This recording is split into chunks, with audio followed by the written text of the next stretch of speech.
Hey all, Jason Levon, my dog Blue, priest at St. Luke's Episcopal Church in Milwaukee, Wisconsin. Welcome to another edition of Pause and Pray. Teresa of Avila is a spiritual giant in the tradition of Christianity. In the Roman Catholic Church, she's not only considered a saint, but a doctor of the church. And with many spiritual giants, she lived in the 1500s. With many spiritual giants and heroes of long ago, there's all sorts of legends and stories that swirl around their lives.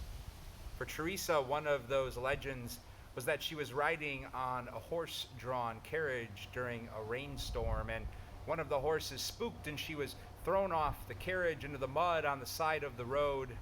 She looked up to God and she said, "God, if this is the way you treat your friends, I understand why you have so few." I'm not sure if that legend is actually true, but I have always enjoyed hearing about it because it's nice to think and ponder that even the spiritual giants had candid, heart-to-heart, frustrated conversations with God. Moses was no different in the Hebrew Scriptures, another spiritual giant who was willing to have a candid, frustrated conversation with God. In today's daily office, we read from the 11th chapter of Numbers. This is when Moses had led the people of God into the wilderness. They were being fed by God. In this case, they were being fed by manna from heaven, but they weren't happy with that. They wanted meat. And they were complaining to Moses that they weren't getting what they wanted.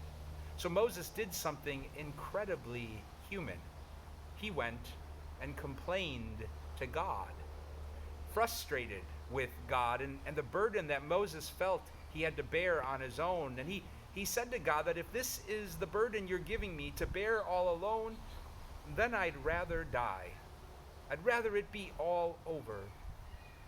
God responded not by coming in and magically fixing everything for Moses and the people, but rather by stepping into all of the weight Moses was carrying to help him carry some of it, both by promising to provide meat, but also by encouraging Moses to gather up 70 elders and empower them to help him in his work in leading the people. Again, so he wouldn't have to bear all of that burden alone. What a gift to pause and pray about today, to ponder those holy instruments in our lives through which we've come to experience God entering and helping to carry some of the weight that we're experiencing in our stories and lives. And if you're like me, that list isn't all that long. The work of helping to carry another's weight is exhausting. It's time-consuming. It requires a lot of patience and energy and effort. But nonetheless, for us to pause and pray today, to name a few of those instruments in our lives. Maybe they're our partners, or a few close friends, or relatives, or colleagues, or mentors. Maybe they're our beloved pets. Blue helps me carry a lot of life's weight. It's therapeutic just to hang with him like this on a day as nice as today.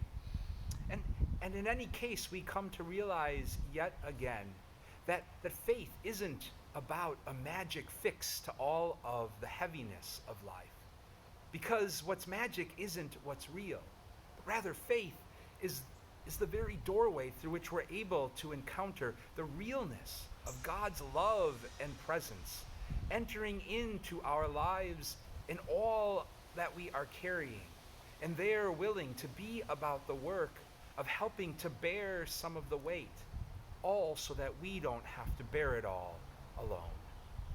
God's peace and blessings to you all.